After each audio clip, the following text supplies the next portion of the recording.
सिपकाट परियोजना को लेकर तमिलनाडु में एक विवाद का जन्म हो गया है। दरअसल सिपकाट यानी कि state industrial promotion of Tamil Nadu के अंतर्गत इसके तहत एक औद्योगिक परिसर का निर्माण किया जा रहा है। अब इसको लेकर वहां के जो किसान संगठन है, विशेष रूप से इसमें जो तमिलगा व्यवसायिगल संगम जो है, इस नाम का एक किसान संगठन है, उसके द्वारा विरोध दर्ज किया गया है। इनका विरोध जो किया जा रहा है उसका प्रमुख कारण क्या है, उस कारण को समझेंगे।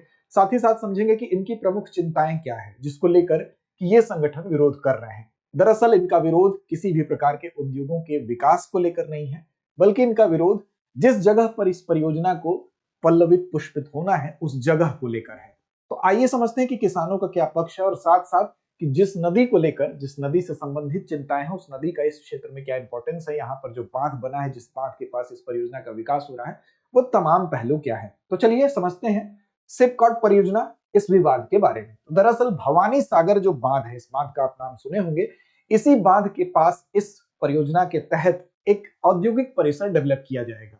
अब इसी औद्योगिक परिसर को लेकर, विशेष तौर पर इसके जगह को लेकर, जो मिलगा व्यवसायिगल संगम नाम का किसान संगठन है, वो ये कह रहा है कि पहले तो आप स्पष्ट करें, क्योंकि दो मत सुनने में आ रहे हैं। एक मत के तहत ये कहा जा रहा है कि प्रारंभिक सर्वेक्षण कर लिया गया है इस परियोजना को शुरू करने के लिए, और दूसरे मत के तहत यह कहा जा रहा है कि यह परियोजना रद्द कर दी गई है।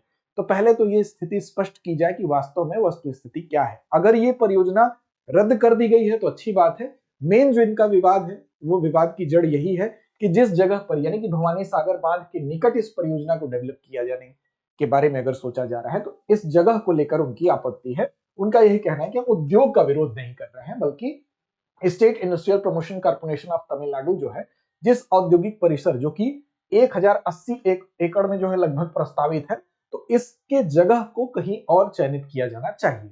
अब क्यों इस जगह को लेकर आपत्ति है, तो देखिए ये कहना है कि जो भवानी सागर बांध के पास जो लगभग जो भूमि है, इससे लगभग 2.5 लाख एकड़ भूमि प्रभावित होगी, विशेष तौर पर अगर ये प्रोजेक्ट अपने कार्य रूप में आता है। अब क्या क्या वो चिंताएं हैं, उन चिंताओं को भी किसान बताता है कि जिसकी वजह से हम चिंतित हैं। तो देखिए एक एक करके उन चिंताओं को समझते हैं।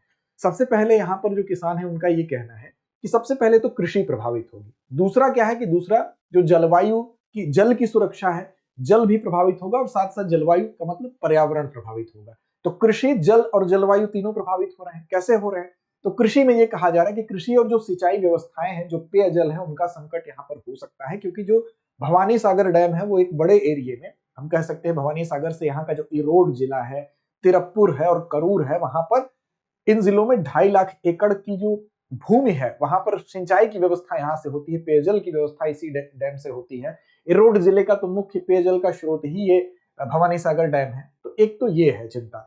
दूसरा यह है कि भवानी सागर नदी जो है, उस नदी को लेकर भी चिंता है, क्योंकि ये आशंका व्यक्त की जा रही है कि जिस तरह से नोयाल नदी एक थी, नोयाल नदी का हाल हुआ, वही हाल कहीं ना कहीं भवानी नदी का भी हो सकता है, इस औद्योगिक डेवलपमेंट अगर इस जगह पर होता है तो ये चिंता है कि जिस तरह से पश्चिमी घाट भी यहां से सटा हुआ है, तो नोयाल नदी की तरह ही कहीं भवानी नदी प्रदूषित न हो जाए। और इस क्षेत्र में अगर ये डेवलपमेंट होता है तो पश्चिमी घाट से सटे हुए जो क्षेत्र हैं, जहां पर जैव विविधता के लिए वो समृद्ध पारिस्थितिक, हम कह सकते हैं, तंत्र के रूप में जाने जाते हैं, तो उस जगह को लेकर भी चिंता है। यानी कि कृषि भी संकट में आ सकता है इस क्षेत्र में, जो 2.5 लाख एकड़ का जो एरिया है, वहां पर पेयजल का संकट भी और पर्यावरणीय चिंता भी है। और सबसे प्रमुख जो चिंता है वो भवानी सागर डैम और भवानी नदी को लेकर है कि भवानी नदी प्रदूषित होगी।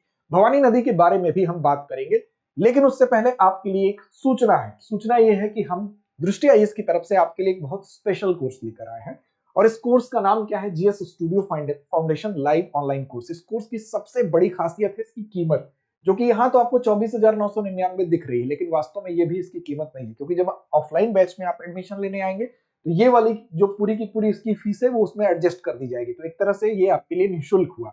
अब इसमें सुविधा क्या क्या है, तो देखिए, अगर आप आगामी तैयारी अपनी शुरू करना चाहते हैं 2027, 28, 29 में, अगर तैयारी आप करना चाहते हैं कि वहां अपीयर होना चाहते हैं यूपीएससी के एग्जाम में, तो अभी आपको अपनी बुनियाद मजबूत करने के लिए इससे बेहतर कोर्स नहीं मिल सकता है, और इतने पॉकेट फ्रेंडली नहीं मिल सकता है।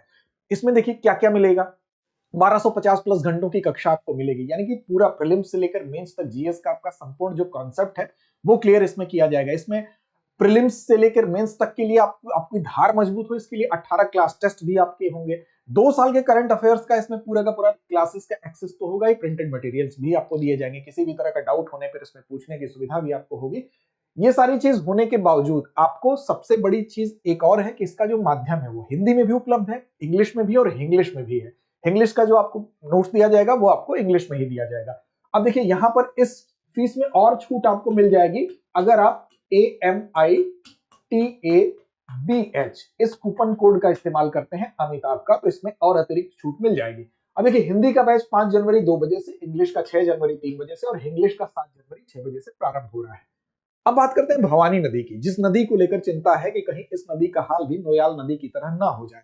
तो देखिए भवानी नदी की अगर बात करें तो ये कावेरी नदी की प्रमुख सहायक नदियों के तौर पर इसको जाना जाता है, एक प्रमुख सहायक नदी के तौर पर इसको जाना जाता है। और पश्चिमी घाट में जो नीलगिरी पर्वतमाला है उसके ऊपरी हिस्से से ये निकलती है, यानी कि नीलगिरी पर्वतमाला में तमिलनाडु में जो इसकी स्थिति है वहां से ये निकलती है। उसके बाद ये केरल तमिलनाडु राज्य से होते हुए बहती है। इसके बेसिन की बात करेंगे तो वो कर्नाटक को भी कुछ हिस्सा कवर करता है। अब तिरुप्पुर जिला है, बेसिकली तिरुप्पुर जिला कहां पर है, तमिलनाडु में, वहां से ही ये निकलती है और फिर उसके बाद केरल में साइलेंट वैली से होते हुए, साइलेंट वैली जो नेशनल पार्क है उससे होते हुए केरल में प्रवेश करती है। उसके बाद आगे बढ़ती है और फिर मुड़ती है और मुड़ने के बाद फिर ये तमिलनाडु में आती है। तमिलनाडु के भवानी नाम के शहर में फिर आके ये कावेरी नदी से मिलती है। अब वहीं पर जिस जगह पर कावेरी के साथ इसका संगम होता है वहीं पर भवानी संगमेश्वर मंदिर भी है, तो एक धाम भी है, एक पवित्र स्थल भी है, यह भी आप याद रखेंगे। आप 217 किलोमीटर लगभग इसकी लंबाई है और ये 12मासी नदी है। 12मासी वे नदियां होती हैं जो 12 मास जिसमें जल रहता है, यानी कि उनका जल सूखता नहीं है। अब नदी बेसिन की अगर बात करें, यानी नदी का बेसिन क्या होता है, चलिए कमेंट करके बताइए। नदी बेसिन की अगर बात करें तो 6200 वर्ग किलोमीटर में इसका नदी बेसिन फैला हुआ है और तमिलनाडु, केरल और कर्नाटक तीनों को कवर करता है, जिसमें सबसे बड़ा जो पोर्शन है यानी कि 87% इसका हिस्सा जो है वो तमिलनाडु में है। अगर नदी बेसिन की बात करें, लगभग इसका 9% हिस्सा जो है वो केरल में पड़ता है और लगभग 4% हिस्सा यानी कुछ हिस्सा कर्नाटक में भी इसका नदी बेसिन का पड़ता है।